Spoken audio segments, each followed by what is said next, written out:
Welcome back to Homebrew Terrain. Today I'm going to be doing something a little bit different. I'm going to be turning this pile of junk into a piece of terrain that's 10 centimeters by 10 centimeters for a specific challenge. The Encounter Terrain 10 by 10 monthly challenge. That's what I'm doing. Hey, my name is Aaron, and welcome to Homebrew Terrain. Counter terrain is all about building a game-worthy piece of terrain down a 10 centimeter or 10 centimeter chuck, basically, is what I've got right here, right? So this is 10 centimeters by 10 centimeters. Let me show you that. You can see there's the 10. Wait, where's the 10 mark? I can't see it. 10 centimeters right there by 10.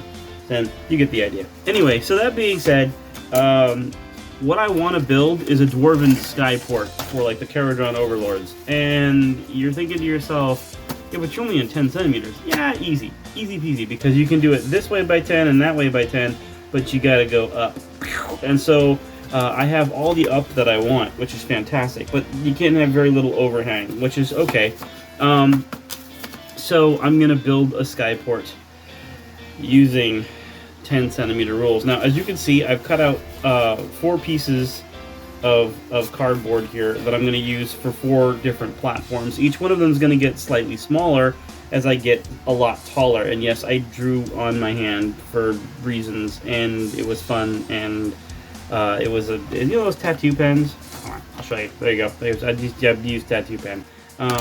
There you go. So just something interesting for you to look at. Alright, anyway, so each one of these platforms is going to get slightly smaller as I get taller, because this is going to be very top heavy and it's going to be very narrow in its base. And I told you before in other builds that that's not the way you do things, because if you do that, then it's going to fall over. But the way you counter that in this particular case, this is the bottom piece here, then this one's going to be very, very heavy. So what I'm going to do is put rocks and stuff on this one here, and then this one will be heavy as heck, and it will sit very nicely. In fact, I'm going to double this up. So I'll have 2 of these here, and then I'm going to bury rocks inside of it and fill it with sand and make it very heavy. So it'll sit down here like a base. And then anything I build off of this is going to be, you know, it's just going to be stuff. So there you go. Not going to fall over. Okay. So now what I'm going to do is build the infrastructure for the first platform. So the first platform is going to come up off the side here. Now this is exactly 10 centimeters, so I'm going to be building everything on the inside here on a little margin. So nothing can go over the side of this cardboard. So everything has to stay contained to this area with a slight overhang of like tree leaves or whatever, something kind of sticking off or whatever, but that's not a part of the build. Okay. All right, so here's how we're going to do this. I'm going to start off with my hot glue gun here. I'm going to glue this guy on here. And remember how I told you about the striations on the cardboard? You always want to try to like bridge them so that they're opposite from one another. And you always run out of hot glue when you don't need to. There we go. Boom, ta-da. Alright, there we go.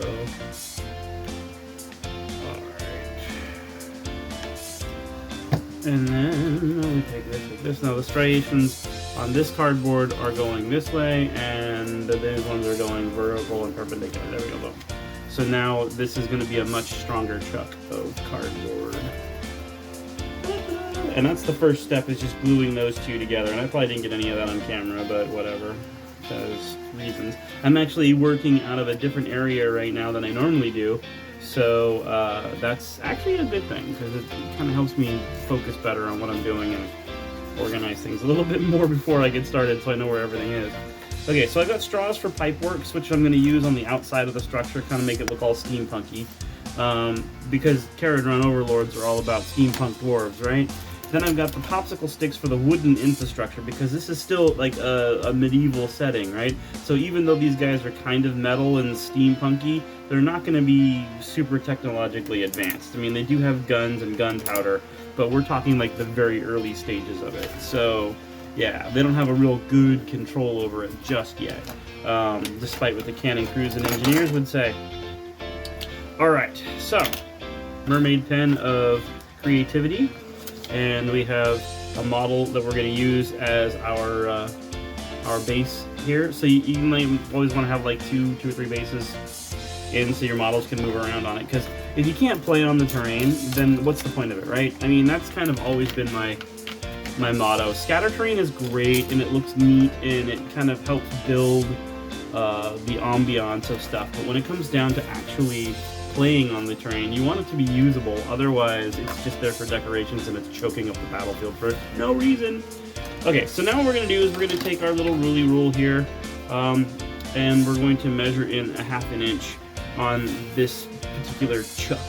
And the reason we're going to do that is because, again, I want this frame to be smaller or offset from this one, so when it's sticking up like this, it's going to be sticking up off of the cardboard, it's going to be smaller. In fact, I'm going to do it a lot smaller.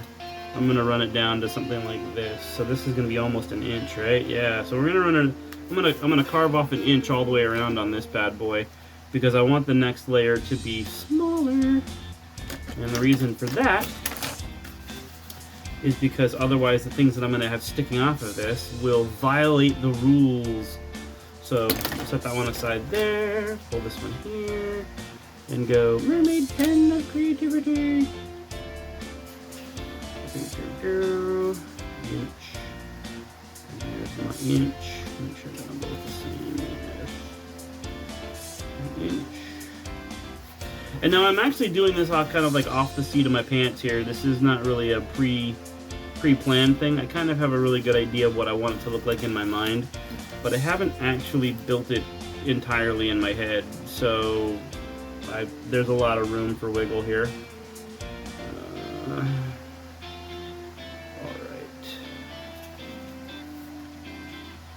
Now what I want to do is I want to make it so that the third story of this particular structure has a boat floating on it. Like a tugboat kind of thing, right? This would be the boat that would help guide in the other airships that come here. And so that's kind of like the dream, but we'll see if I can actually pull that off. That would be a feat of skill. Let's see if I got the acumen to do it at 10 centimeters. There we go. Okay, I'm going to hold on to these because I might be using them for something later. As you can see, when I do a lot of this stuff, I hold on to a lot of the scraps that I cut off because later on I use them for trim or decoration or things like that. Okay, so here we go. This is the next layer here. Now, this layer here is going to go up, oh, I don't know. See, if we use her here, I want her to be underneath it. So if her gun is there, let's move this where you guys can see it. So if her gun's like this, I guess I could just measure the model, but how lame is that, right? All right, and also you want to be able to use the model to figure out how you're going to get your hands underneath there. Okay, 6. Seriously though, one of the things that really bothers me about, so this is a 6 centimeter model, so she's 6 centimeters tall, so it'll be at least 7 or 8 centimeters up, like that. One of the things that really bothers me about a terrain piece though is when you have a model like this and then your terrain is like right here, and yeah, it'll fit under there, but you can't really get your hands underneath it, so you're kind of always at a strange angle, or use a stick or something. That's lame. So just make it tall enough that you can put your dang hands underneath there. I mean, come on, people. Alright, so I know that it was 6 centimeters from here, boom, so we're going to go up to 8 centimeters, pow. Alright, so what I'm going to do is I'm not going to use the popsicle sticks that I have bracing up the camera. I keep grabbing for them, and I don't know why. It's driving me crazy. Okay, so then I measure on here from, so I'm going to do, take a popsicle stick here. I'm just going to snap off the round part on the bottom because I need it to be flat. So you see how it's all, where's the camera? There we go. So you see how it's all round on the bottom here? And then I just take my little snippy snip tools here and I snippy snip the bottom and just snap it off. There you go. And I can actually, this is dwarven. We're doing dwarven stuff here. So what I'm going to do is I'm going to need my scissors. Dwarves aren't shoddy in the way they do things. And I'm going to use my scissors because it gives me a much cleaner cut. And is a much more accurately cleaner cut. This isn't going to be a rotten, broken down thing. This is an active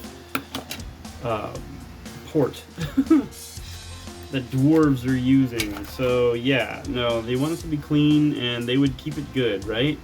All right. So the next step here is we're going to measure up to 8 centimeters because that will give us the height that we need, and I'm going to mark that by just kind of squishing it with my clippy tool. It won't clip it off, but that lets me know where it is. I don't know, you probably can't see that mark on there, but I can, and that's the important part. And then I'm going to cut it across the top here with my scissors. Bang, like that. And that's going to give us a cleaner, much cleaner look. Yeah, it kind of broke a little bit off the side, but that's just character. Wear and tear. Okay, and now what I'm going to do is I'm going to take this and do the same thing on the other side. So boom, so that one here, and I'm going to measure it with this one here.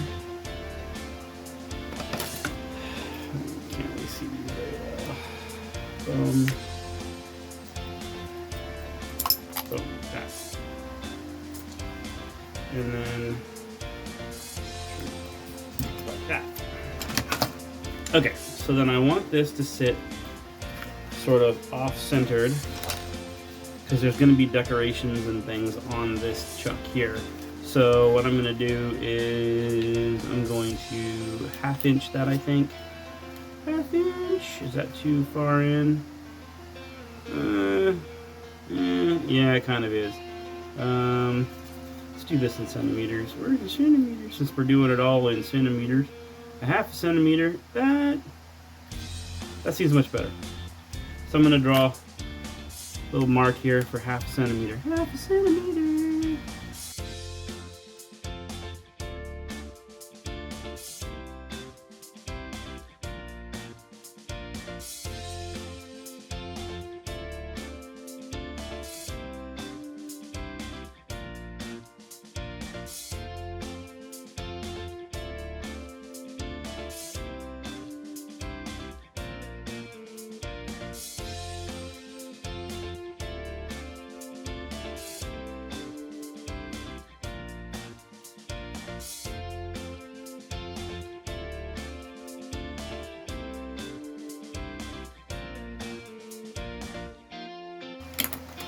And now we're going to take the popsicle stick and we're going to put it at the 1 centimeter. So I'm kind of putting the mark that I just made right here. I'm putting this right along there, so it's right in the middle of the popsicle stick. I don't know if you guys can't see that from where you're at, so I'm going to move this up here and show you what I'm talking about. So I'm putting that mark that I just made at 1 centimeter in the middle of the popsicle stick. Then what I'm going to do is I'm going to use my X-Acto knife. That's why I remember we talked about this. I call it an X-Acto knife because it was made by the X-Acto company back when I first started using them, and so that's what I call them. They're actually a hobby knife.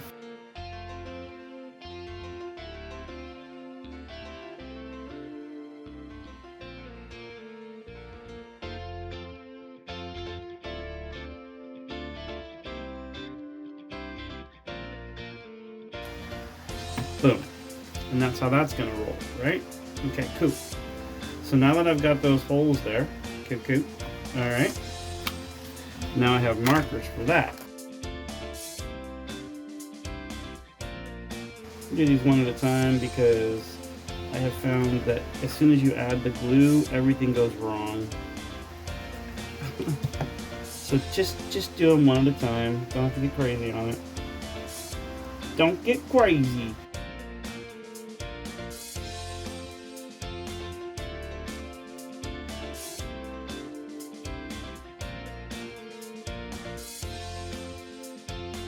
And there we go. There's step number the first. Then we're going to take these two and we're going to glue them like that. Ta-da! Yes, we are. Then we're going to do, I think I'm going to end up, I wanted to leave it just like that and kind of like a floating structure like this. But I think I'm going to end up doing one more right here and one more right there just as a bracer to kind of give it more structure. Now the other trick here is that you have to remember that this platform here that I'm putting on has to be relatively parallel Is that right? Parallel, perpendicular? Yeah, parallel to the one underneath it. So it has to be flat. So if you put a model on it, it's not going to have sliding or wobbly model syndrome. There's ways to combat that as well. We're going to throw some catwalk on here.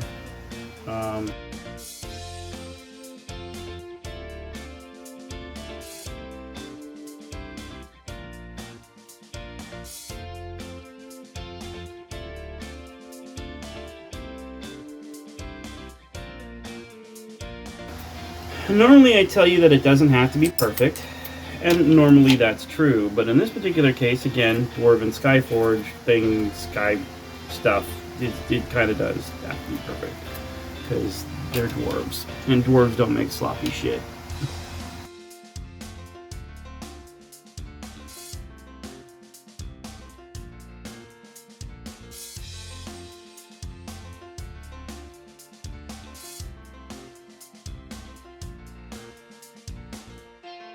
We don't want it to see how it has a tendency to want to dip down like this.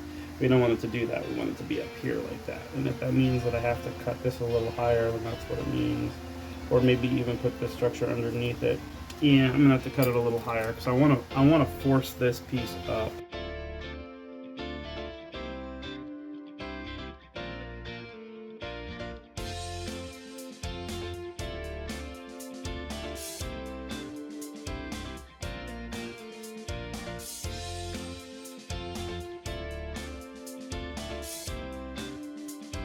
If we do it on the same thing on the other side, it'll force the structure to be flat and solid, which is exactly what we want.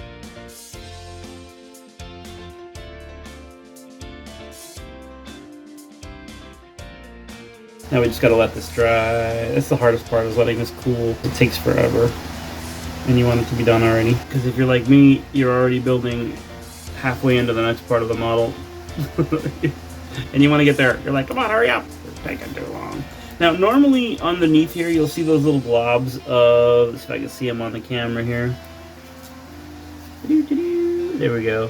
So you'll see those little globs of glue that are in there, like that right there. Normally, I would take like a little card or something and stripe that off of there so that it would be a clean glue and you wouldn't see those globs just sitting there. But in this particular case, because this is going to be kind of metal. No, it's not going to be kind of metal. It's going to look metal and kind of, you know, a little rusty and a little worn. I want that to be there like a weld or a bead, you know what I mean? Like when a welder does a weld job on something like this, is going to be that kind of lumpy metal left over, and that actually works out really well with the hot glue. It just kind of makes it look like there was this sort of thing that happened. Alright, so now what I'm going to do is I'm going to kind of slightly bend this up a little bit. Again, we're already forcing this too far in any direction. And the way you can tell whether it is or not is to simply take a model and put it on there. And if it starts to slide around or whatever, you see it kind of doing weird stuff, just kind of move the model a little bit. See if it starts to slide to one side or the other, or if it's kind of like, I don't know, I put something on there. But yeah, there you go. See, this would have been perfect if I was putting them underneath like posts, but I'm not. I want it to be on top of the model like that, not underneath it like this. Because if I was doing that, then I could have built this all the way to the edge and I wouldn't have had to have measured, but I don't want to do that because I want to put more decorations and stuff like that. Again, this is just the infrastructure. Dwarves would be embarrassed if they left it at just the infrastructure. Everything has to be handcrafted. Everything has to be finely tailored. There's runes on everything, you know, family runes, the architect's signature, that sort of stuff. I mean, that's definitely a dwarven thing to do. So before I cut the top here, I'm actually going to cut down into this part down here, and I'm going to measure it from the cut. You'll see what I mean. You'll see what I mean.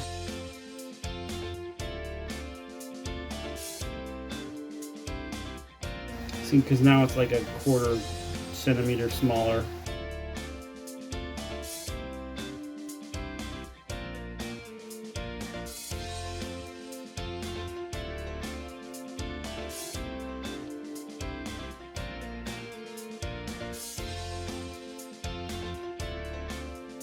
Well, it's coming along nicely.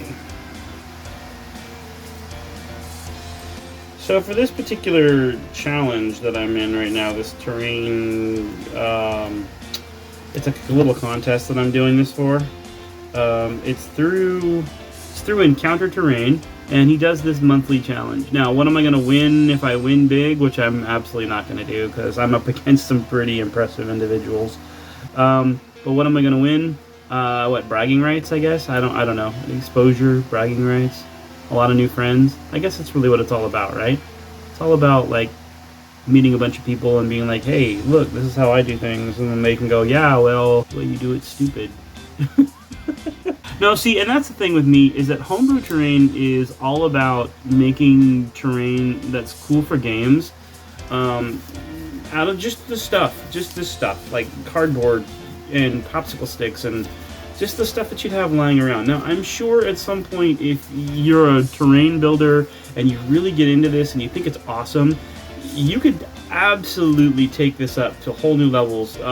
Using styrofoam is far superior to using cardboard and popsicle sticks, absolutely. But in the end, though, you do need some special tools, and you're going to end up in the hobby store and you're going to end up buying special paints, because styrofoam will melt if you hit it with certain spray paints or certain chemicals. You literally turn it into goo.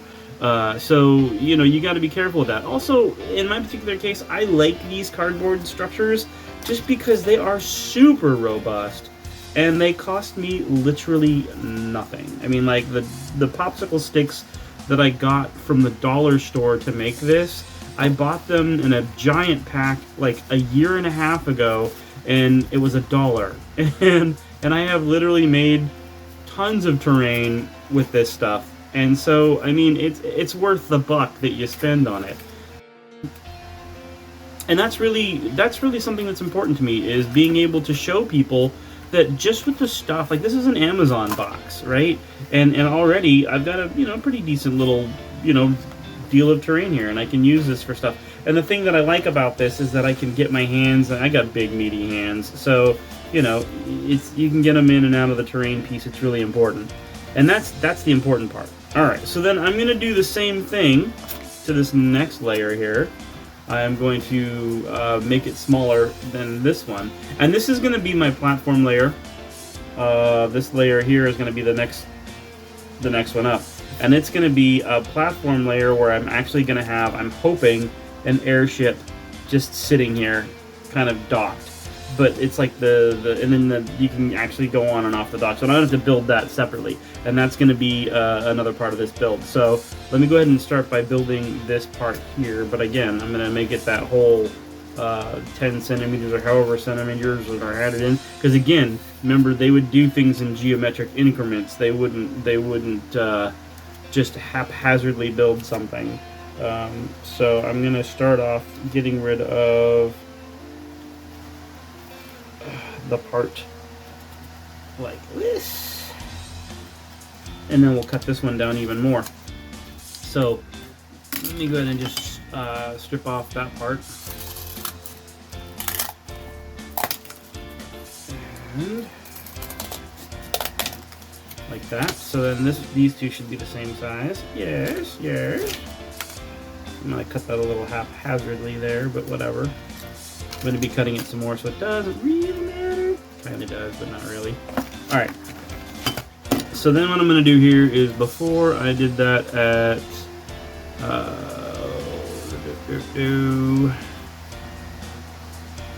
I did that at 2 centimeters, didn't I? That's a pretty heavy cutoff. Alright, well, let's do it. Alright, 2 centimeters in from the edge of this. So let's go ahead and set this aside. Slap this down on the table. Get the magic mermaid pen. Yeah, I always love doing dwarven terrain. I'm not really very good at it because honestly it doesn't fit my style of doing things.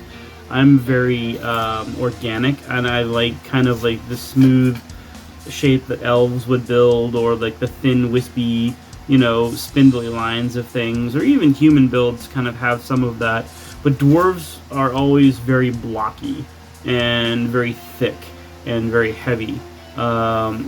Extreme craftsmanship in you know, but still very much blocks and stuff like that. So it's harder for me to kind of forego a lot of my sensibilities or my style of art to kind of make a dwarven structure. So yeah, but I really wanted to push myself this time into territories that we're not familiar with. Okay, so here we go. This is going to be the third part of the structure here, and I'm going to have 4 stories on this. The last one's going to be like an air traffic control kind of thing, right? A crow's nest, as it were.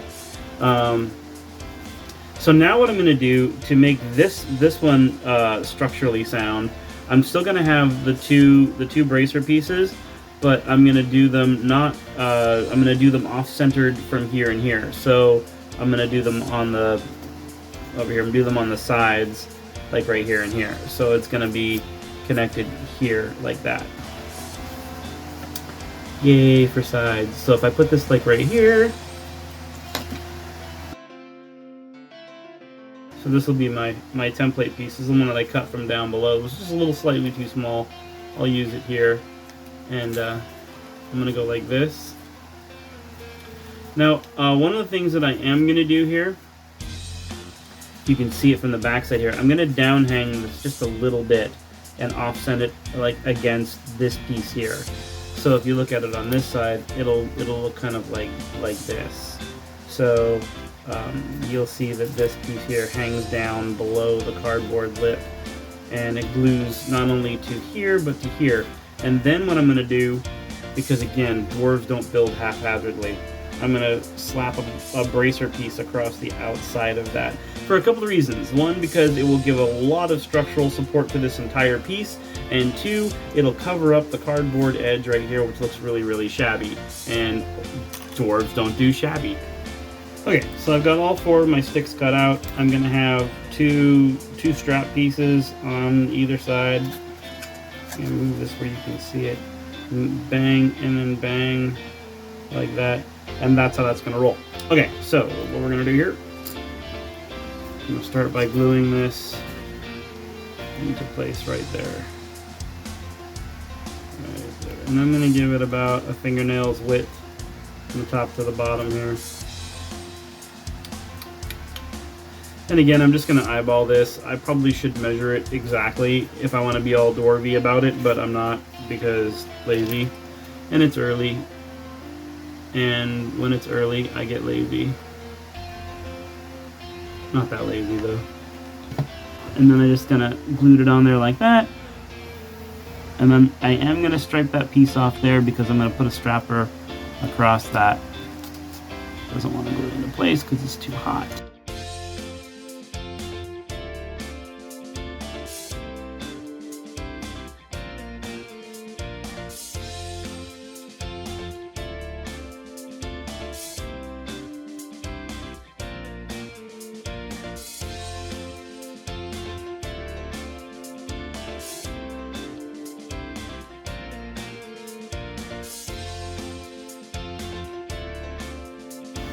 So one of the tricks you can do here is once the hot glue is cooled a little bit and you need to pull something off and redo it because it was a mess, you can just hit it with the tip of the glue gun and remelt the glue. And just add a little bead there and a little bead there, and it doesn't have to be a big huge deal. Alright, even though it's going to be, because this one's a pain and it doesn't want to glue. Okay, we're going to end up cutting all that part off anyway. So now what we're going to do is we're going to come back to here, and I've got this big long stick right here, right? I'm going to literally run this from this end here, from this end here to this end here, and I'm going to cut it off right there. Boom. And I cut this one a little bit long because there's actually, trying to be really careful with this one, because I just realized as I was started cutting, there's actually, and you probably can't see it, but there's a knot in the wood right there, and if I hit that the wrong way with the scissors, it'll cause the top end to splinter, and I don't want the top end to splinter. There we go. So now what I'm going to do is I'm going to run a bead of hot glue on there, right underneath there, and I'm just going to glue it on just like that. Ta-da!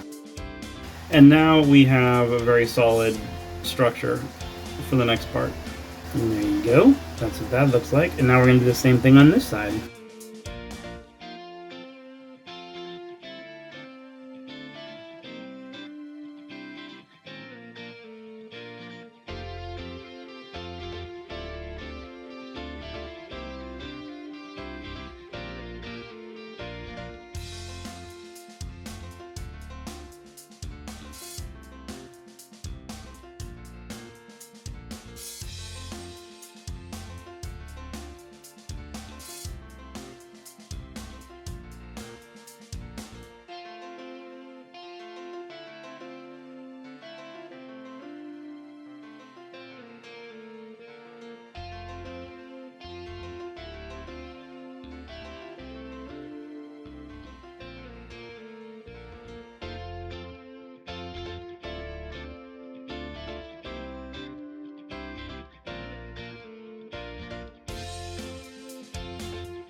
Looks like I made the top piece too small.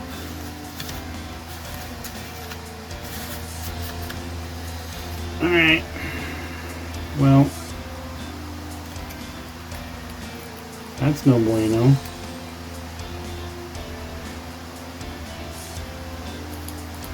See my problem here? I accounted for this, but I didn't account for it here on the sticks because I wanted them to be braced here and here. Which, you know, makes sense. Okay, well, alright, fine. So what I need to do then is I need to measure from here to there, or rather from there to there. So I need to know that this is going to be 7. So it's going to be 7 centimeters from this right here to the end. Yeah, 7 and 7. Well, that's kind of skunky.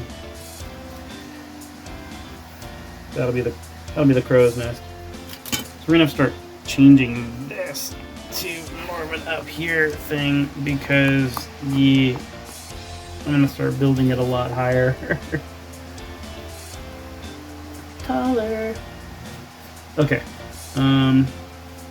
We'll hold on to that. Let's come down to here. And go, well, I know I'm going to move that out of the way because I already know that this needs to be 7 centimeters. To get it the structure I want, I'm going to have 7 centimeters.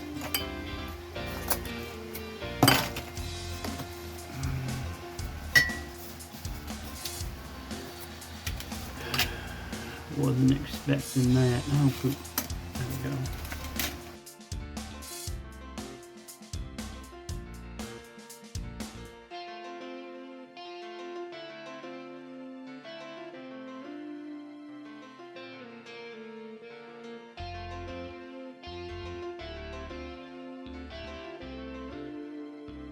And this is a perfect example of why we always keep extra cardboard nearby when we're making these builds.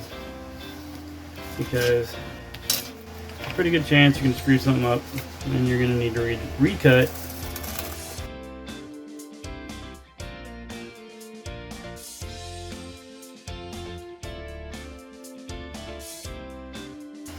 But one of the tricks that I can do, because remember, I wanted this to be smaller than this one. But one of the tricks that I can do here to make it that way is to cut a diagonal swath across it like this. So now it is smaller. Oh, look at that, by half. So now we just hot glue it in place.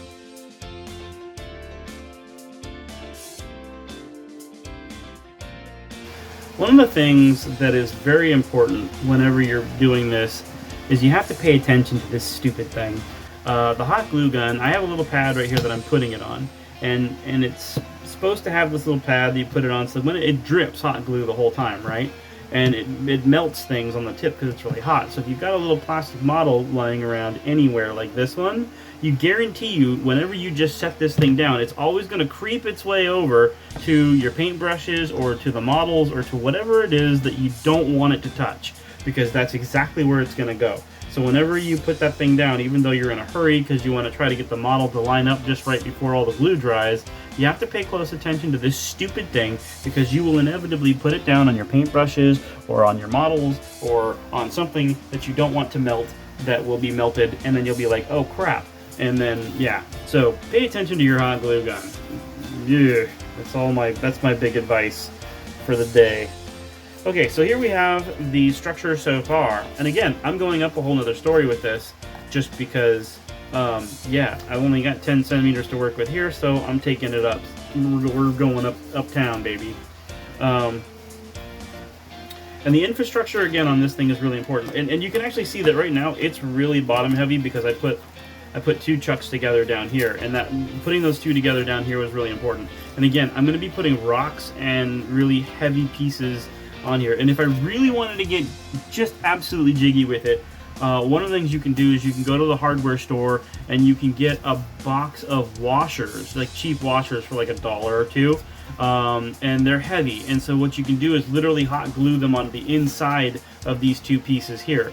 So when you glue these together like this, you can have a bunch of washers in here, and that'll add a significant amount of weight. Then you put a bunch of rocks and things on there, or whatever you want to put on there, and it'll add a tremendous amount of weight that will make the base of this thing sit flat.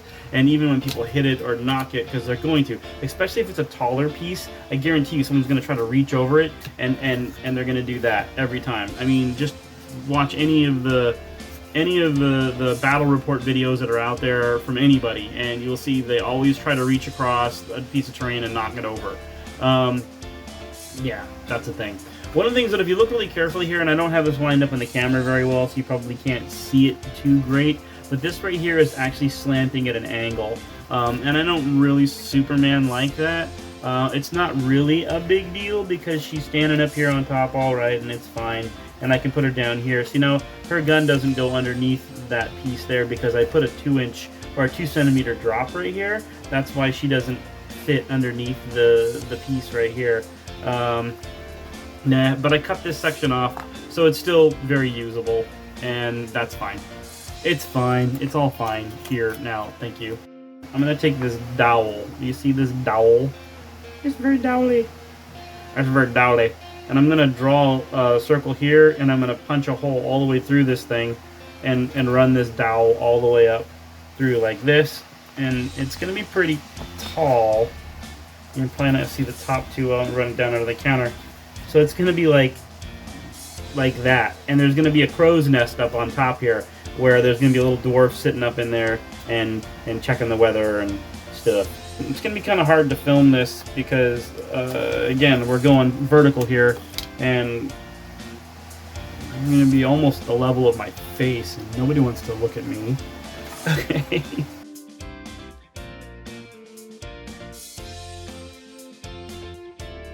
Now this particular dowel, by the way, I just got this at the dollar store. They come in a pack of like 12 or 13. If you're measuring this in centimeters, this thing is bigger than my ruler. It's taller than 30 centimeters, so yeah, I'm going super high on this one. Now, in a game set situation, when you have something that's as high as this, I guarantee you it's there for looks and looks only, and just to snag on people's clothes and get knocked over and have all kinds of problems. Because there is nobody that's going to take their model and move it a full, like, because you know, you figure 6 inches is your fast move, right? And then if they run, you know, they can sometimes get up to 7 or 8 or 9 or even 10. I mean, you do boxcar at 12, that's a pretty far move. But if I've got a piece of terrain that is clearly, I'm gonna run it sideways here, it's even bigger than my camera width. There we go. It is clearly over 12 inches. This is going to be huge. So that means this is a full move. This is one single turn that they have running and hoping that they get boxcars to get up to the top of this structure. So unless they can fly, or there's a reason for them to be up there, there's no point in them being there. Now, like if you've got like a kill team situation where you've got a sniper sitting up there, then that's one thing, because that would be a great sniper tower. Like this little place that they could just pop up in and just shoot the crap out of anything, because the range is relatively limitless.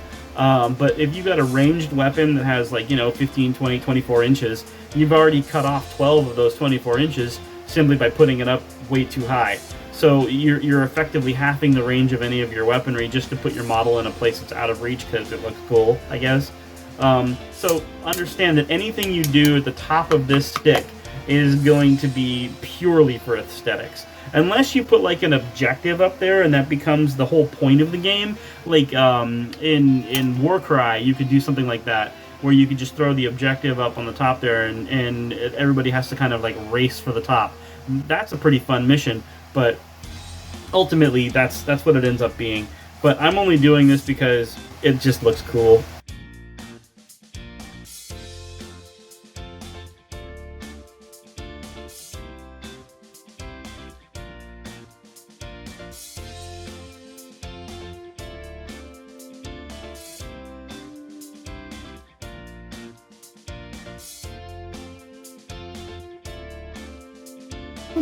And then I'm going to draw through this piece here, and I'm going to anchor it in this one here. And I'm going to hot glue it in all 3, or actually even 4, because I want this thing to be super stable. Again, the reason I want it to be super stable is you guarantee you, the first time you put it on the table anywhere, someone's going to smack it. It's just a thing. It's, yeah, just, yeah.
But this part becomes the infrastructure of the tower that we're going to create for the, you know, the crow's nest guy. The guy that has to sit up there and direct traffic.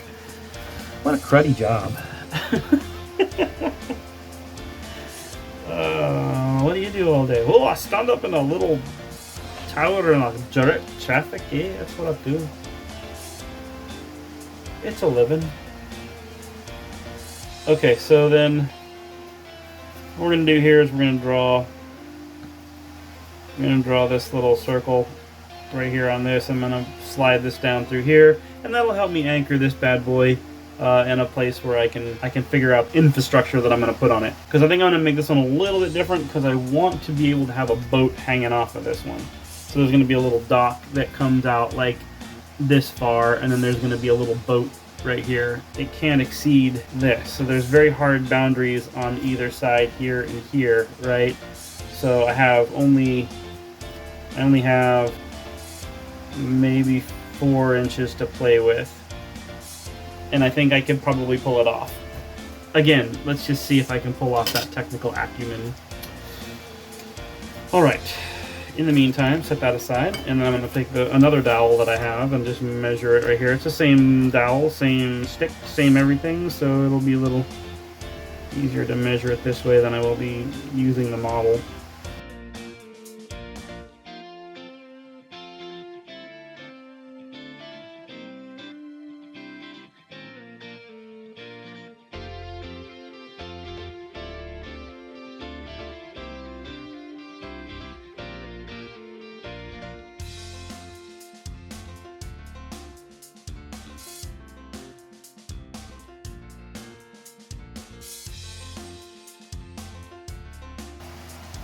She has a cute little rat between her feet that comes from the Cursed City box set, which is actually what this is all about.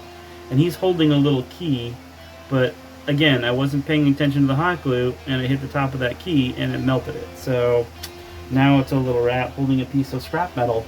Alright, so here we are so far with the structure. Now what I gotta do is I'm gonna have this lined up, and I'm gonna have some bracer pieces here. The problem that I'm running into so far is that I need this to be taller than a decent sized popsicle stick. So no, I guess I don't. Alright, never mind. Just ignore me. So I'm just going to glue these guys. I'm going to cut these popsicle sticks, glue them into place, and brace this part up. Okay, moving on. I'm going to get this all braced up basically exactly the same way I did here. I'm going to throw some bracers here, here, and here. And I'm going to do it there and there and there. And again, make it all look very, very dwarvy. Okay, so here we have it. I have it all, the structure is all built up now. As you can see, there's the cascading lattice work that is the dwarven signature way of doing things. Then what I'm going to do now is I'm going to build one of these little platforms here, but I'm going to put it at the very top. basically the operating tower for the Kharadron Overlord that will be sitting up there, and he'll be doing his thing. Start off by taking our model. This is our model right here. Hi there, I'm a model. And I don't have one of my Kharadron Overlords with me because they're all put away in a big box right now and buried under a bunch of stuff. And so I'm just gonna use one of these. This is the same base size, and that's why there's not a Kharadron right here being all thematic like I usually do. And this particular model I got off of Etsy. I did a little bit of work to her. She had a crossbow, I think, or a flame or a sword or something. And I wanted her to be like a proxy model for the Jeltsin from the Cursed City, and so that's why I use her instead of Jeltsin. And the reason I do that is because I'm trying to recreate the Cursed City without having to actually have the Cursed City. And a lot of people they didn't get it, and they couldn't, and they can't get a hold of it because of all the problems that were associated with it. So I'm showing people how to have their own Cursed City.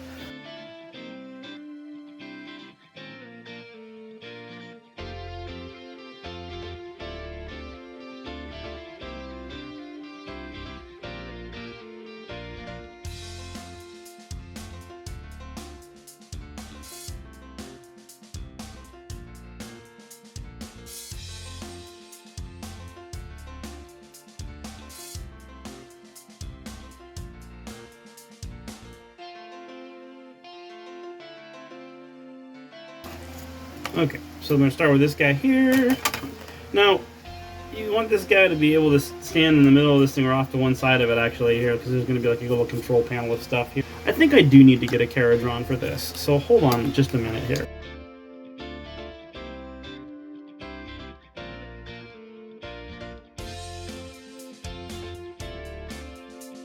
So this is kind of the skyboats that they have, right? The little gun haulers.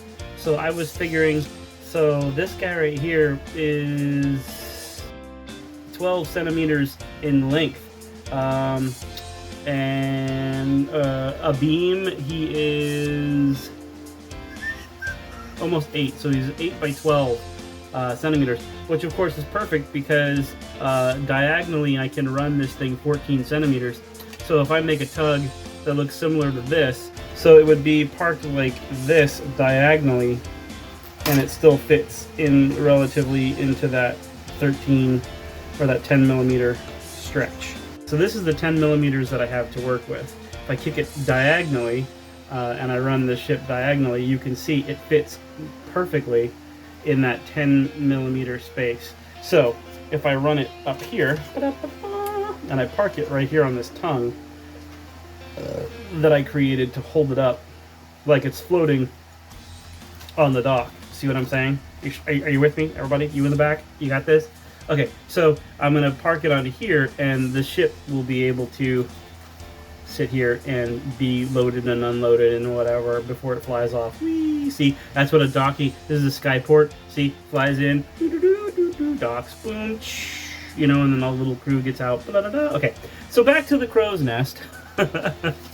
I cut this piece out right here, and now what I need is a Kharadron with which to measure. So like you'd have an ethermatic chemist, ethermatic dude. This is an ethermatic guy, and his job is to sniff the winds and look for the stuff. If I can get it to the camera to focus anywhere near here. So yeah, so this guy right here would be the kind of guy who'd be sitting up in here with a bunch of gear and stuff. Yeah, and so as you can see, his base fits perfectly in the little circle that I drew. Yeah, but I want to have it kind of off-centered on the top of this thing. So if I have the top of this guy right here, I'm not going to put it like in the middle, which you'd think you would, like right here. I'm going to have it kind of off-centered to one side like this. Does look cooler like that, though, I'm not going to lie. And it would be easier for you to get your hands in and out of it. So you know what? I am going to do that. And if it gets me disqualified, then oh well. We're going to go with the rule of cool, baby. Alright, so that's what we're going to do. Because you know what? 10 years from now, and I'm still using this terrain piece, I'm going to go, you know what? I'm glad I did that. So there we go. Now I need I just want a regular dude. A regular duder. Archanaut Company. There we go. This guy's an Archanaut dude. He's a regular dude. And he's exactly what I'm looking for. From the base up about of his width. So he's looking at about a 1/2 inch. And I'm going to use my Magic Mermaid pen of Magic Mermaid penliness.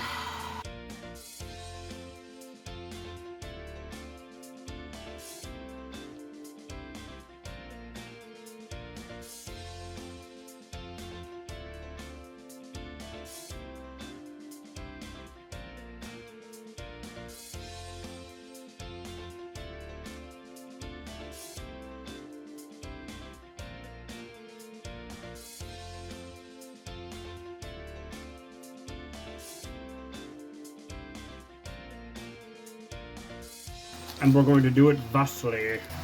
Because you wouldn't want it to be all the way around, right? Because otherwise, where would the ladder go? And sure, I'm sure OSHA is going to be like, oh no, it has to go all the way around. But you know what, OSHA? You don't exist in Age of Sigmar. So, stuff it. Right, now, to make sure that I put this in the right place, so what I'm going to do is, like, if you look at here, I'm going to tip it this way, and then there's going to be an overhang. So it's going to go down like this, and there's going to be an overhang on the bottom part of this, right? And you can hang dangly bits and cool stuff off of that, okay? So I got to make sure that overhang is the same size all the way around. And I'm going to use my metric for this because European measurements are much more accurate. And I need to be accurate here.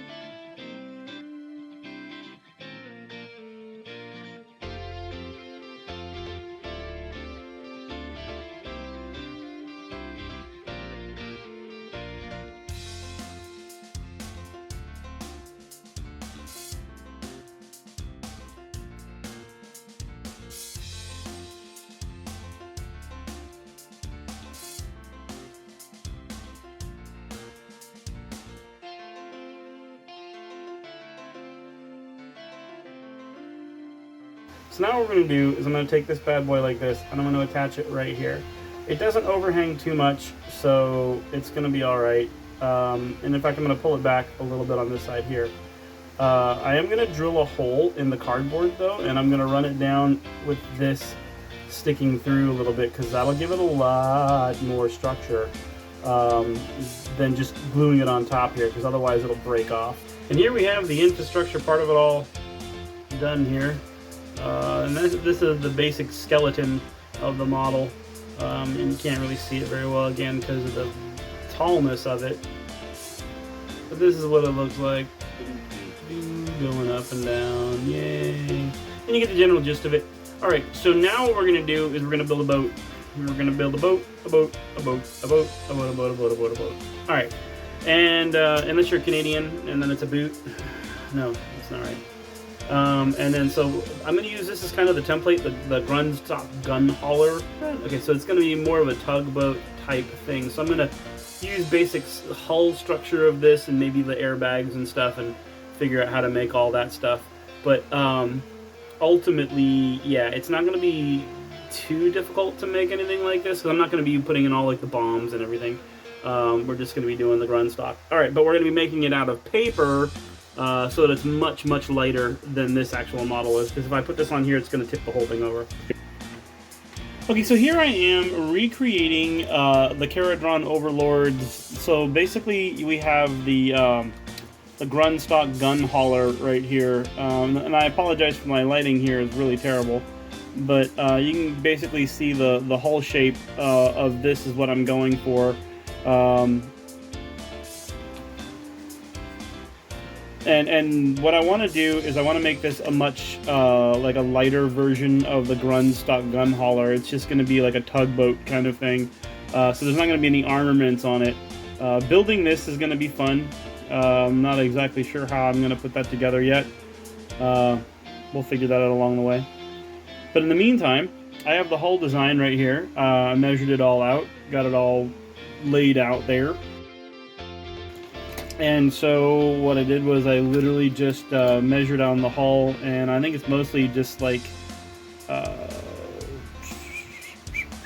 So looking at it here in inch-wise, with inches, it's 4 inches deep as far as like the length of the hull and like carrying it around and all that stuff. So I mean the whole thing again, from stem to stern is going to be about 3 inches plus the overhang bits, and then so this is the bottom and this is the top deck right here, and this is the left and right side of the hull. And then we're just going to use strapping to kind of lock it all in place. So what I'm cutting it out of is just this cardboard, the waffle box that you get. And again, tea box, hot chocolate, oatmeal packs, anything that you get this kind of a thin cardstock from, that's what I use to cut it out from the hull. And I've already cut out one. So, yay, there you go, like that. And this is my experimental piece. And then this is the template that I'm going to keep because I may make, you know, 2 or 3 more of these, or if they look really good, have a little fleet of them or something just for fun. Just for funsies. It'd be fun in game, you know, maybe try to keep your tugs alive or something in the face of a chaos attack, or I don't know. Anyway, so that's what I'm going to do. I'm going to cut this bad boy out, and I'm going to start gluing it all together, and then we're going to start adding the details, because the details are really what makes this pretty cool, the little gribbly stuff. Like the the face on the front of this, what is that, the voice of Grimnir or I don't know, some godly dude. But I like the tentacle hair coming off of his face, and the beard thing's kind of cool, and the bowsprit. And then of course I got to figure out how I'm gonna do, you know, all this, and then there's the face on the front of that. That's gonna be fun to do in little layers. And then the whole figuring this ball thing out. Well, they got 2 of them. There's this one here, and then there's this one here. And then, of course, there's the little gribbly bits that hang off, like the anchor and all that stuff. That'll be relatively easy. Doing this rudder on the back will also be relatively easy. That's just going to be like a cylinder that you glue to the back and then clamp on this thing. But then, again, the balls are going to be really hard to do because that will require skill. And you'll see what I mean here in just a minute. So here we have it. I just glued the base hull together, and that's just, I mean, just straight hot glued them, all the little pieces together. And then I'm gonna don't bother like gluing this together because it'll just keep popping apart. What we're gonna do is we're gonna create some strapping that's going to go down the front of this and along the sides and the back before we create the top deck. The strapping will end up holding this together better than it would hold itself together if you tried to glue it, because I mean, look at those razor edges that are going to be touching each other. Yeah, and there's a lot of flex on this because it wants to straighten everything out, because again, piece of paper and shipbuilding. So going from a flat piece of paper to a ship is difficult. Okay, so here you can see I cut out a 20 centimeter strip of 1/2 centimeter wide, just a strip, and then I literally glued it with Elmer's all the way around. The reason I'm using Elmer's now instead of hot glue is because once you start using too much hot glue, then you put more hot glue on it and it unglues the glue that you already put on it. And since it's already in a really precarious state to begin with, I wanted to make sure that I didn't overdo it on the hot glue. Alright, so from here on out, unless it requires very specific quick drying techniques, I'm absolutely going to be using Elmer's unless I'm doing structural things. Yeah, all the decorative stuff should be done with Elmer's glue anyway. It actually adds a lot of rigidity and structure to the model itself. Now this particular bad boy is going to be, here we go. It's going to be parked right here on this piece right here, like that. So that's where the little boat's going to be. Now what I'm going to work on is this upper deck piece here, where you're seeing the rivets and that kind of stuff. I'll work on that here in just a second. So here what I've done is I've cut a 2 centimeter wide strip, and I folded it in half. Just folded it in half like this, and then I drew in 1 centimeter dags. So this is 1 centimeter from here to here, and then that's a 1/2 centimeter. And then what I'm going to do is cut out these dags here. So the open side, you cut the open side, and then this will become the strapping on the bottom side of the hull here, as I'm able to wrap it around because of the dags, and that will hold the hull in place until I can get the ball in there. So here's the strapping right here, and what I did was I just cut out the dags, but because these are dwarves and dwarves don't do spiky bits, I went ahead and trimmed off all the sharp pointy parts. And now what I'm going to do is literally just glue it along, you can see how it bends. I'm going to glue that along this hull edge here, so that way it'll seal it all in place and I don't have to really worry about that too much. I am going to hit on the inside of this with a little bit of hot glue before I do that, so it'll hold it in place long enough for me to Elmer's glue this, and it'll be nice and solid after that.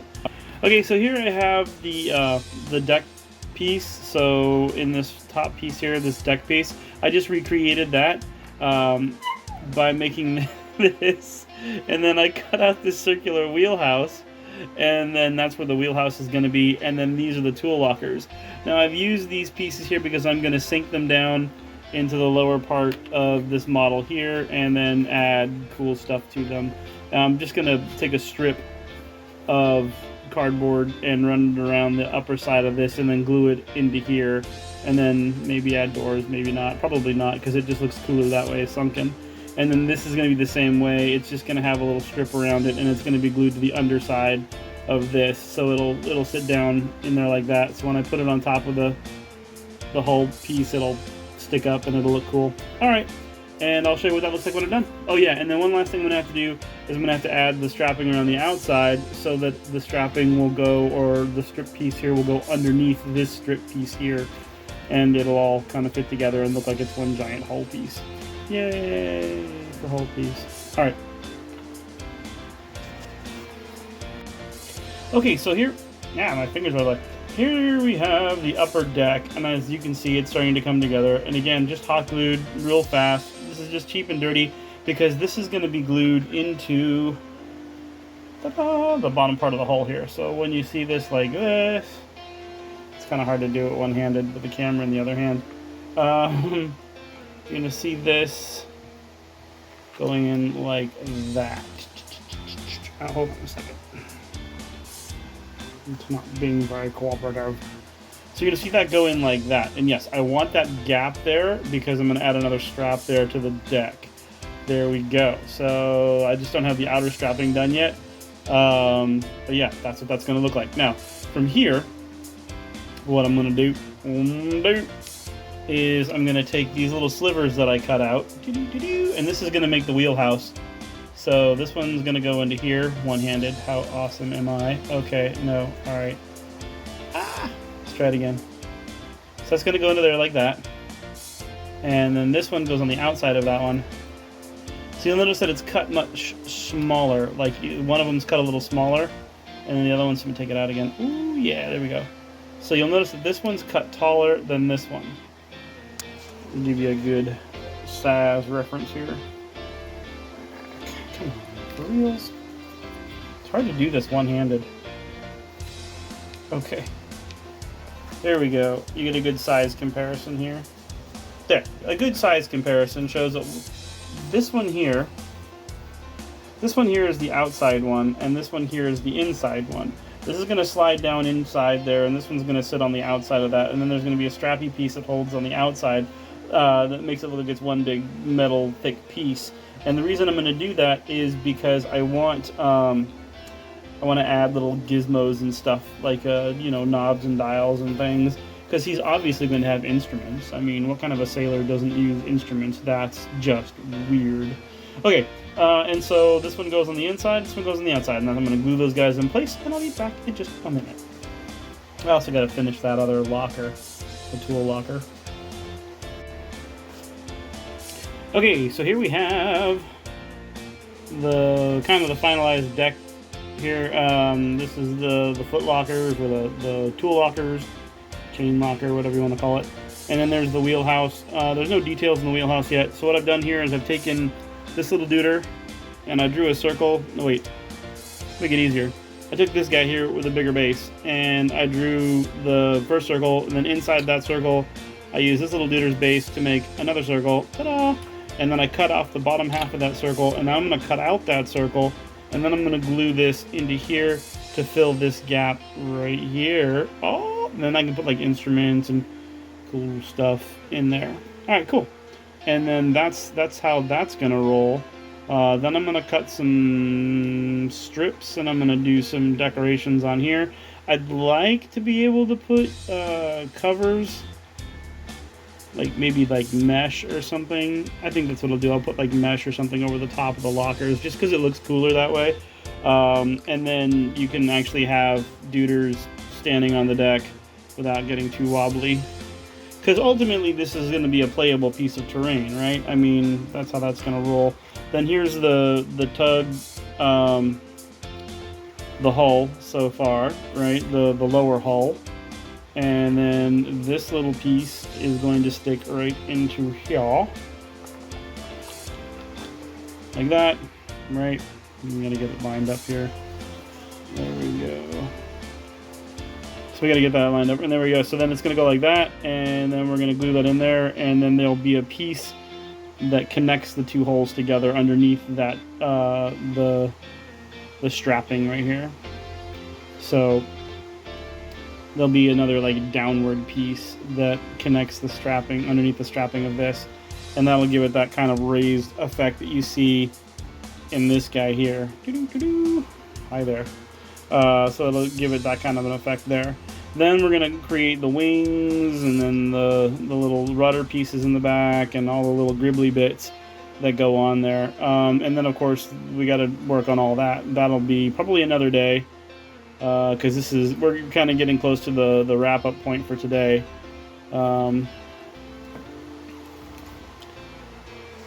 Because I'm working in a contest. But anyway, so yeah, and then, so kind of backing out here.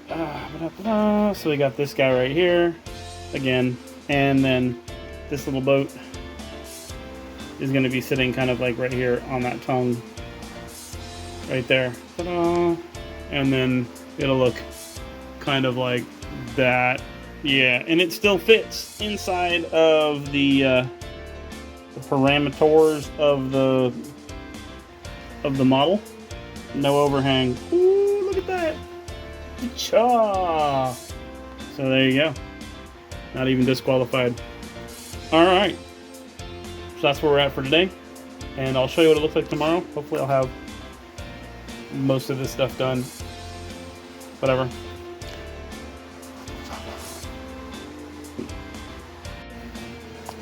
So here I have the little rudder pieces on the side here.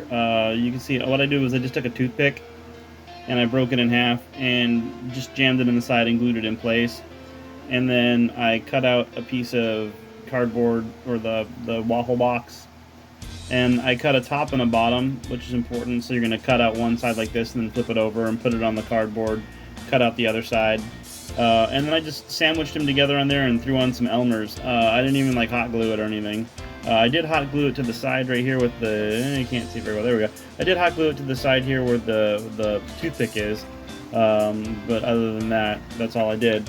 Then I added the flange piece around the outside of the rudder, which was, if you look at the actual model, they have that metal girder around the outside with a hole in it.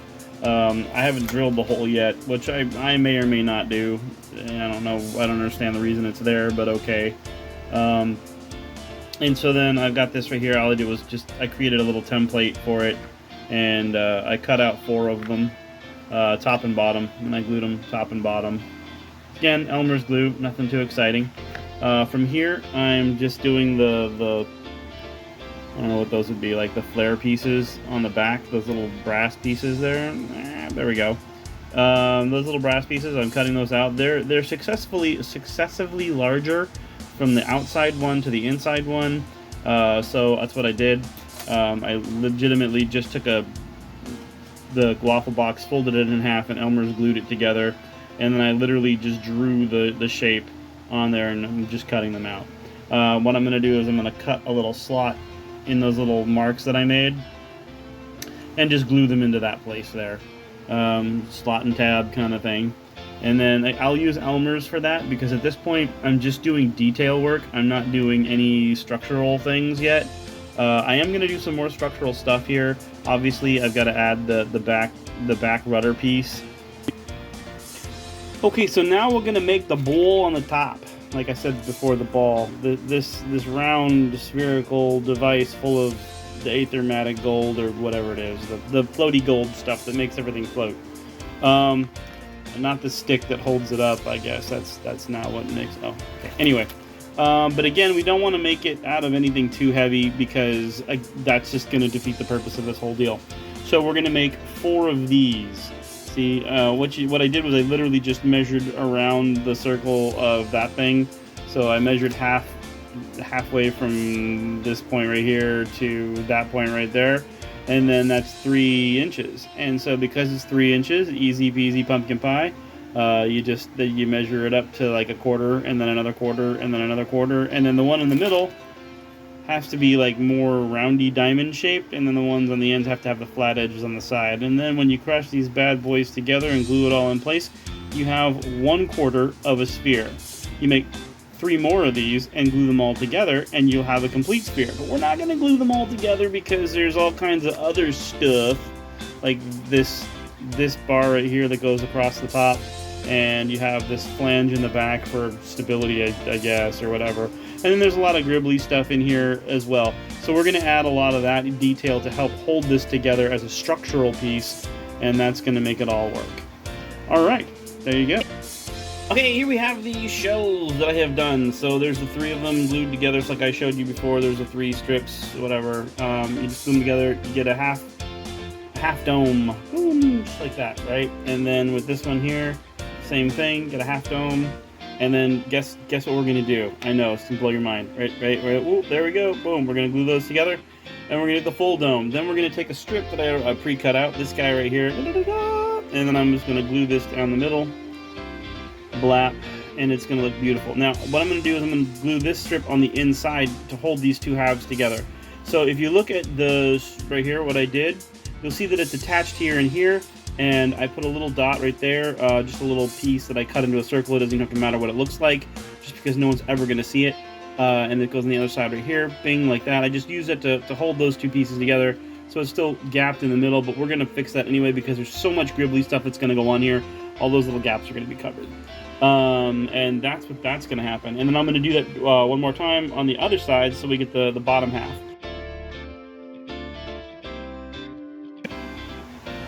Okay, so here we have the top piece is pretty much done as far as like just the preliminary. It's all locked into place, and it's got the little bottom flange piece that I cut out there. I actually cut out 2 of them, and I glued them together to give it kind of a thicker edge around the outside. And I put a little rivet there and a couple of little rivets there. There's still some more, a lot more detail that you could add to this if you want to. I'm probably not going to go too crazy on this one. Again, this is just supposed to be a tugboat. It's not going to be all crazy war machine, it doesn't have to be like totally awesome. Take this piece here, and this is the top, and then this is the bottom, and I'm currently working on it. It's still, glue's still wet, where I literally just, cut out that shape. I just copied and pasted a couple times. I'm going to put this one upside down and glue it in there, and the face is going to be like right in there, and then there's going to be the hatch in there and some other stuff too. Again, I'm going to put enough detail on this stuff to make it look interesting, but not enough to really be the focal point of the actual piece. We'll get to the more of the actual structure later. I'm gonna have like a furnace going on with that and some steam stuff and cool bits everywhere. But anyway, so that's kind of where this is headed. Going back over to the structure, I'm starting to build a boiler, a water boiler. There we go. We need a steampunk without having steam, right? So you need a boiler. And I'm gonna start with just a toilet paper roll that I cut up just a little bit so it'll fit nicely into the model here. Messy desk here, but yeah, it's gonna fit nicely into this slot right here. There's gonna be pipe works here that come out of it, and they're gonna be like this, and it's gonna run up the model length. But to make them look cooler rather than just sticking in the side of a toilet paper roll, I created a disc where you make a disc like this, and then you cut out the center, and then you cut it on the side. See, and right there where you see where I cut it, and then you pull it together and glue it, and it creates a sort of a flange. And then I just glued little dots that I use a hole punch. This is my hole punch right here. I got this from the dollar store. Back to school, yay! And so just use this to punch out a bunch of little dots that I use to create rivets, and I put those all over everything just because dwarves and rivets. So here you see the straw as I've put it in. There's actually more than one here, and so what I did was I simply put this straw right here together and I hot glued them on the inside. They melt a little bit together when you do that, and then I took this, just a strip of the regular cardboard that I've been using this whole time, this waffle box, and I just cut out a strip like this right here, and I wrapped it around there and used Elmer's glue to glue it in place. Elmer's is kind of my friend right now because it dries really stiff, and everything that I'm doing now is decorative to kind of hide sloppy bits and things or add volume. So what I'm doing now to kind of secure this in place, what I've done is I've hot glued it to the wood or the popsicle sticks right here and there. I also hot glued it together down here, so I'll be able to look at the flange. I don't know if I filmed that yet or not. But this is the flange right here, or I should say the cusp or whatever it is, where the piping goes in. And I want this straw to be more sturdy because eventually the beads of hot glue will break away from here. So I'm taking this cardboard strip right here, and I'm just gluing it on the top like that with Elmer's glue. And then I'm going to add rivets to it. Just the same kind of rivets that I've added right here. There we are. I'm going to add these guys to the, this part right here. And then I'll kind of give it a more uniform look, and it makes it look kind of neato. And it gives you something to dry brush later on when I start dry brushing it. So here's the top all the way to the bottom so far. This is where the little ship is going to be parked. This is where everything's going so far. And down here we have the boiler. This is the actual boiler where the water would be kept. And then this is the pipe works where the steam is going to come out and, run all the stuff along the route. I got all this rivets put into place here, but now we're going to work on the actual furnace part of the boiler. And Games Workshop made a really cool, dwarven pizza kitchen that was pretty amazing. Here it is. Check it out. I love this thing. But unfortunately, I don't play the Slayer dwarf guys because they're I don't know. It's weird seeing a bunch of naked little dudes running around in diapers. So I never really got into their army much. But I love this pizza kitchen, and I'm going to kind of try to reproduce some of that here. So what I do is I took the top half of this, because this is smaller than it would normally be. I cut it because we're going to do some stuff up here too. But anyway, this part right here is the top half of that. So what I did is I cut it, and then I measured around, and I made it so this can fit right here. And this is going to be where the coal or the wood burning stuff, actually it's going to be coal because I'm going to have coal piled up all over the place around here. And then this is just a strip that I cut out, and then I just cut out the little V shapes, and I made the teeth. So this is going to be the inside teeth of the dwarven face that's going to be here, screaming away at the thing. Okay, so as you can see here, I've got the first half of this done. I got the eyes. I literally just cut out the eyes and then traced it, and then just made a little flame top for the little eyebrows here, and then there's the underpiece. And I literally just cut all this out right here on one side, folded it over, traced it on the other side, and cut it out so it's identical. And then the nose is just a strip that I cut, and then I cut another strip just like it, only I cut out the middle and made the outside and glued that on. It's all just Elmer's glued on, and this is just half of a toilet paper roll. And I'm going to hot glue these bad boys together after I make the beard. Now the beard's going to be a little bit more difficult. What I'm going to do, I'm going to grab a big chunk of cardboard, like this, in the waffle box. Ooh, waffles! And then just trace around a toilet paper roll to get the dimensions that I need for this bottom piece here. And then I'm just going to draw it out so that it's a mustache coming down, just like the one you saw in the picture. And then, but it's going to come down and kind of flare out because this is a very small piece, and it's going to sit underneath some other stuff. So it's not going to have that big grandeur-ness on the table. It's going to be tucked into a corner somewhere. So think of it like a little tiki head or something. I don't know. So yeah, that's going to be like. And then I have these separately right now because I still haven't glued in the mustache, which is going to cover some of this right here. Okay, and here we have the furnace kind of built onto the boiler there. You can see I've got it all glued into place now. Not exactly the best looking thing in the world, but I'm going to put straps on around the outside of it, so you're not going to see a lot of that work up there. And also there's going to be a beard coming down off of him, which is going to turn into the floor here. So it's going to be like the flooring. Now I glued a 4 centimeter by 4 centimeter tile right there, just a piece of little cardstock that I got from the waffle box here.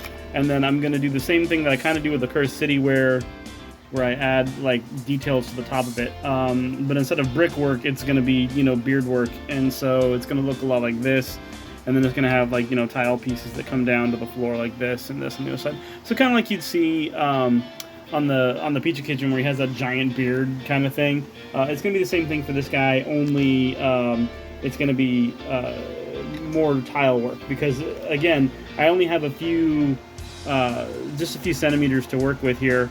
As far as like size is concerned, so I'm not going to be able to give it the commanding presence that it needs to have, just to be like that one centerpiece. And I keep having to constantly fix the teeth. It's driving me crazy. I'm gonna have to redo that somehow.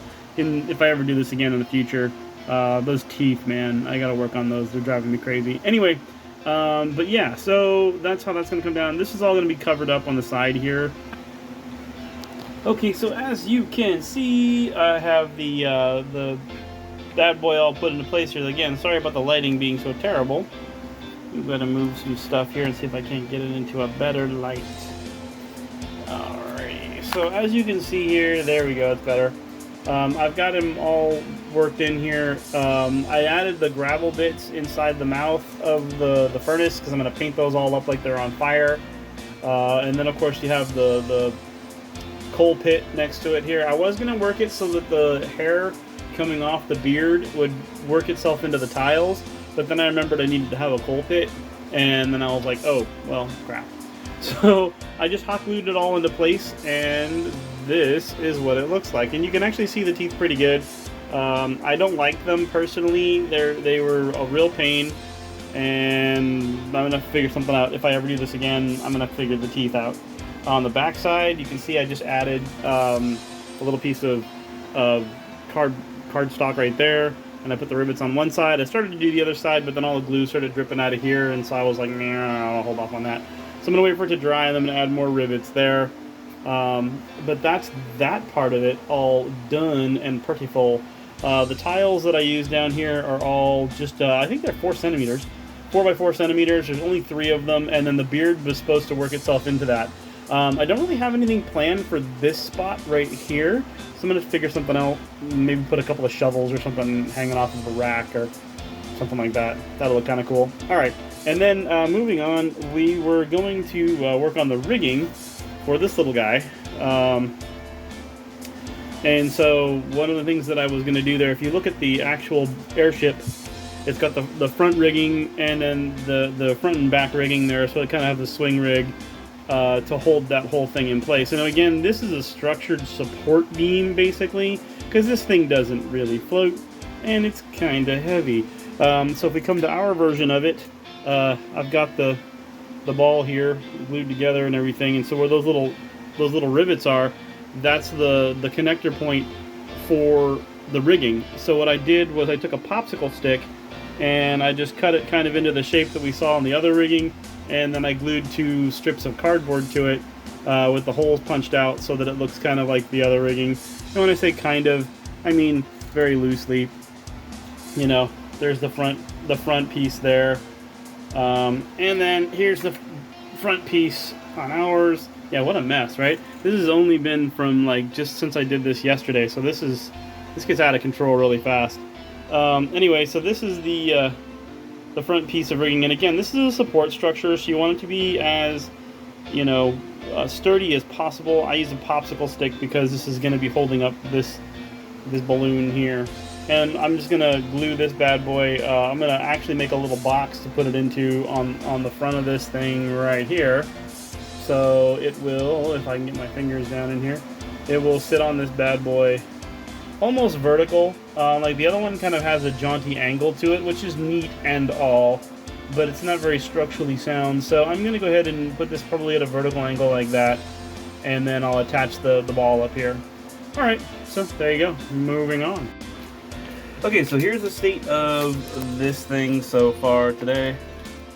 We got it all juiced up from last night, ready to rock and roll on the bottom floor. I'm gonna add a ladder right here, probably in like a rack with some shovels, so they can shovel coal.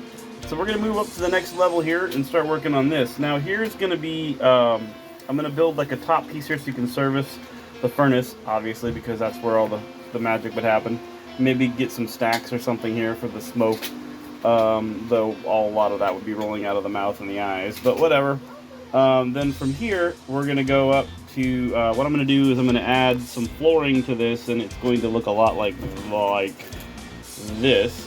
This is just a roll of tweed that I picked up from the dollar store from, I don't even know how long ago I had it, but anyway, I got it specifically to make like a girded mesh that you could put in a like a flooring kind of situation, which is what I'm doing here. Okay.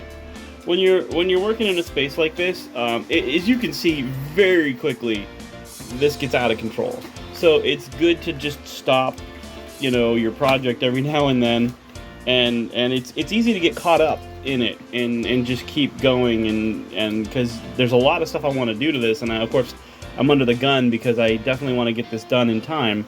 So I want to build it as quickly as possible, make my deadlines. But every now and then, you literally have to stop and just be like, all right, let's organize this and get this cleaned up a little bit, because this is getting out of control.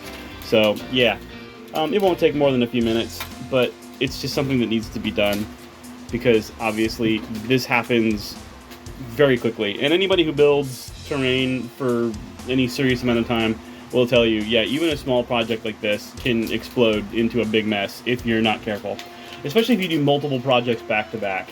So yeah, taking your time just to stop and clean up. That's what I'm doing right now. And there it is, really quickly. It's not a great, you know, obviously there's all the stuff that was supposed to be here that I've been moving out of the way, but it's a lot better than it was. And now I can go right about to doing what I need to do to make this work. I have more room to work in, and it's just better. So, yeah, cleaning up, organizing, it's a little thing, makes a big difference. Alright, moving on. Yeah, I still need to do a lot of work to this guy, so...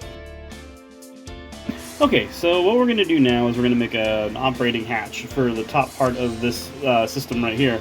So if they need to get down in and clean it or whatever they need to do, it's going to be right here on the top of this. So it's going to make it look like this piece here goes all the way up through the floor, which it actually doesn't, but that's fine.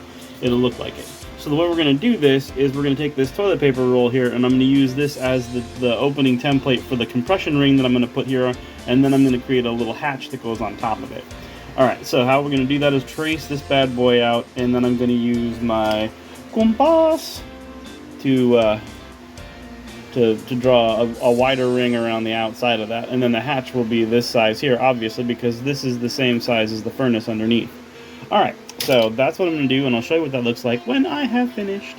Okay, so I went ahead and cut out this ring here. I literally just used the compass to I'll use this first as a template to draw the circle in the middle there, and then I use the X-Acto knife to cut it out because I want this to be a smooth ring. I don't want any cut marks on it. And then also I want to keep this intact too, because I'm going to cut this one slightly smaller, and then I'm going to use the waffle box to create a hatch that goes on the top of this, and they'll have locking pieces that go here, and it'll look like you could just come over here and grab this thing and flip it up if you need to, you know what I mean, and then slam it back down. So this is how it starts. Alright, so then I'm going to take this and I'm going to hot glue it right into here. Ta-da-ta-da! But I want to get the flooring put down first, so that way this piece here will sit on top of the flooring, which is going to be this stuff here. So I'm going to cut this in a little sheet and stick it on there and glue it into place. Okay, so all I did literally was cut it out, make sure I measured it to the right size here, and then I just slathered this in good old-fashioned Ulmer's glue and smacked it down. And the thing is that this stuff is so absorbent that when you throw the glue on there, it will absorb it very quickly, and it'll just stick down there, and it'll never come off. This is not coming off now. It has become one with the cardboard. If you were to try to remove it now, you'd literally rip up all this stuff. And so yeah, it's one of those things that I try to warn people about. Whenever you're using stuff like this, it absorbs material very quickly, and yeah, so it's a one and done. I like it. It looks great. It's exactly what I was hoping for. And when I paint this all black and dry brush it with bronzes and silvers, it's going to look really great on the floor. This is going to be the next step here, where we're going to take this little guy right here and smack it on here. Boom. And then we'll have an operating hatch here. Pachow. I don't want to make it too like huge and bulbousy, because I know, like, again, this is a working piece of terrain. I want it to be able to be played on, obviously. So if you make it too warbly, you see what I'm saying? You get that warbly model thing going on here. And you don't want that. You want it to be relatively usable by all standards. So, yeah, that's what we're doing. Alright, moving on. Okay, so I cut out a circle. So this is the original size in the middle here. And then this is a 6-inch diameter bad boy. I'm going to cut this pie section out and then force it together, and that'll create a cone, and that'll be the hatch that we're looking for. And then I'll add some gribbly details to it, and you'll just see what that looks like in a minute. So when you glue the cone together, like you pull it together, like cut out that little wedge and you glue it, it makes a really good cone, especially when you're going to put it on here. I don't want a cone, so I literally just took a pair of scissors and whacked the top off, and I'm going to put a flat circle right there, and that'll help for a lot of reasons, because I'll be able to put models on it and other stuff like that, but I just didn't want it to be a cone, and that's my thing. So now I've got a little ring thingy going on here, and it's going to be cool. Put some rivets on it and some stuff, gribblies. But I'm going to put a flat piece on the top here so that it'll flatten off that cone piece, and life is good. Alright, moving on. And here we have it, the actual hatch itself. I'm going to put a handle across the top here and a hinge to flip it up on. But this is what the hatch looks like, and it's going to go right into here, chow, like that. And then from here, it's just adding a bunch of gribbly little details, like the rivets and the little ring around the outside, and just making it look better, so it doesn't look so cardboardy. But yeah, that's the next step of the process. And there we go. The hatch is secured, Captain. And this is what it looks like. Just a little hatch. Nothing exciting. Good right there. And there you go. And there's the little handle that I made. You know, I'm just going to paint it up now, and it'll look great. Alrighty. And move it along. So from now what I'm going to do is I'm going to... You can't see my finger. Okay, so now what I'm going to do is I'm going to put the little girders along here to cover up the edge of the cardboard here. Little rivets and stuff along the way. And in case you hadn't noticed, rivets is kind of like the theme of the entire structure here. There's going to be rivets on everything just because it just adds a kind of a cool dwarfy thing. And it just looks very Kharadron-y and Overlordy and stuff. I mean, like when you look at the models that Games Workshop made, look at my scissors, yay! You see, I mean, they're just covered in little rivets everywhere, and it's very difficult for me to make these teeny tiny little dots. But for the so I just use a hole punch, and it makes this really big monster rivet, and I love it. So yeah, it kind of matches the entire theme of everything. So if you can kind of see here, it actually looks like it belongs here, which is really what it's all about, right? Because in the end of the day, whether I win competitions or whether it you know, whatever it is, it's still got to be a usable piece of terrain, which, you know, is what I'm hoping for. Okay, moving on. Okay, so here I'm building a ladder to go from the bottom story to the second one up, and the way I did it was really simple. I just cut out a 1/2 centimeter strips that were 16 inches long, and they folded in half, and that becomes an 8 centimeter thing. And then you fold them in half, and then I just put a bunch of toothpicks. I cut a bunch of toothpicks up, and I glued them there with a hot glue. And I'm not using Elmer's for this, I'm using hot glue because I like the volume that it gives it. And the reason I'm doing it this way is because I wanted it to look relatively decent. Again, dwarves are not ramshackle, and they don't build cruddy stuff. So like when you see like in a lot of the builds that I've done before, I've taken the popsicle sticks and busted them all apart and made it look really ramshackle. I didn't want to do that this time. I wanted to make it look a little bit better, and so I'm going to do this, which will make it a lot cleaner and happier looking, more user-friendly. And I can even add like little rivets and things like that if I can find little decals and details. And you know there's going to be runes and things like that carved into it. Okay, so I'm going to finish gluing this up and stick it on there, and I'll show you what it looks like when it's done. And here it is, completely installed on the model. Ooh, look at that! Okay, it's a ladder. And when I paint it up, you're not even going to see the hot glue parts, so it's going to look great. And yeah, so that's that. And so there's the hatch, and life is good. Alright, moving on. So, because of the build, and because of the time period here, I'm not exactly sure where I left off. I was building really fast. And so I made an elevator here, very much just out of cardboard. So I took like a regular cardboard piece like this one here, see that? And I cut that shape out, and then I just cut this around it, and I folded it in half, and made two. And then I glued, let me get this guy out of here. Ah, where are you? There we go. Get that guy out of there. Alright, so there you go. So then I made that, and I added the rivets and stuff like that. I was going to have the post, this post here, coming up out of that. I was going to ride on a post, but then I figured, you know what, that's just way too much. So what I did, just create the cable, was I just shoved some toothpicks through here, and I just took some yarn, some regular yarn, and I twisted it around itself. And the reason why it's so stiff and cabley looking is because I just soaked it in Elmer's glue. One of the things that I know for a fact about yarn is that it is super thirsty product, and so when you soak it in glue, it gets really stiff and stuff. And then I just cut out two, get some focus there, I just cut out two circles, and I filled them with hot glue because sometimes cardboard starts to fall apart. And then I put I drilled a little hole through this popsicle stick here, and I shoved a toothpick through it, and then I rammed these guys onto the toothpick and wrapped the stuff around it, and then threw Elmer's onto it. So once the Elmer's dry, it looks like that. Yay! Can't really see it very well. Then I did another one there, and then of course, you create the superstructure here, and then I did the same thing with that there, and then I put this other popsicle stick on the other side. I'm going to flip that around here so you can look at it. Doo-doo-doo. All right. So yeah, there you go. Backside popsicle stick. And that's what it looks like. Now this is actually glued. I have this piece hard glued onto the structure here, and I did this because the whole thing is actually just an extension of this layer here, so people can come up, like little duders can be like, oh, look at me being a duder, and they come up those stairs, and then they have the hatch here, and my hand's in the way, and then they have the hatch right here they can mess with, or they can actually come over here and stand on this and chew. And then of course the elevator would bring them up to the next level, which would make it a lot more convenient for them. And I'm gonna build like a little ladder or stepstones or something here, because this is just a little storage shed right here. So this is where they're gonna keep just like boxes and crates and crap. And then this is the flight deck up here, so I don't want to have too much stuff up here. I am gonna have some bits and bobs here, and we're gonna have the whatever it is, the thing.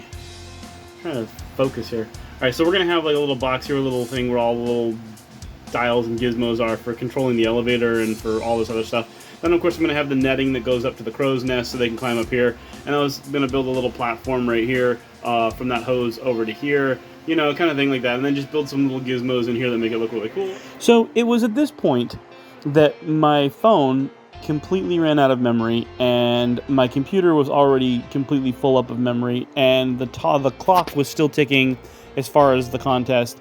So I really had to keep going, but I couldn't record anymore. So I'm going to jump now to that part of the video. I mean, I figure we're already an hour and 39 minutes, an hour and 40 minutes into this. So, I mean, you've already gone way too long, and you probably don't even care, and I'm really surprised if anyone's actually still watching this. Alright, so we're just going to jump to the end here. I'm going to show you what the final piece looked like. They're still judging it as of the time of my recording this, so I have no idea if they're even going to consider this as something they want to look at. But it was fun. I met a lot of new people, made a lot of good friends. It's fun. That's really what this whole contest was about, though. It wasn't really about winning anything. It's just having fun and meeting new people. Alright, cool. Well then, if you guys have any questions, or you want to ask me anything about the build, or you want to see more stuff like this, definitely leave me comments down below. Don't forget to like and subscribe, and I'll see you guys all on the flip side.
I just cut out the wheelhouse and tool lockers in the front.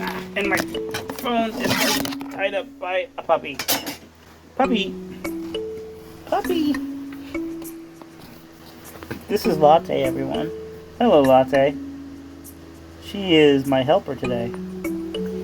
Hello, Latte. What are you doing? Get off my phone. You're a monkey. Okay.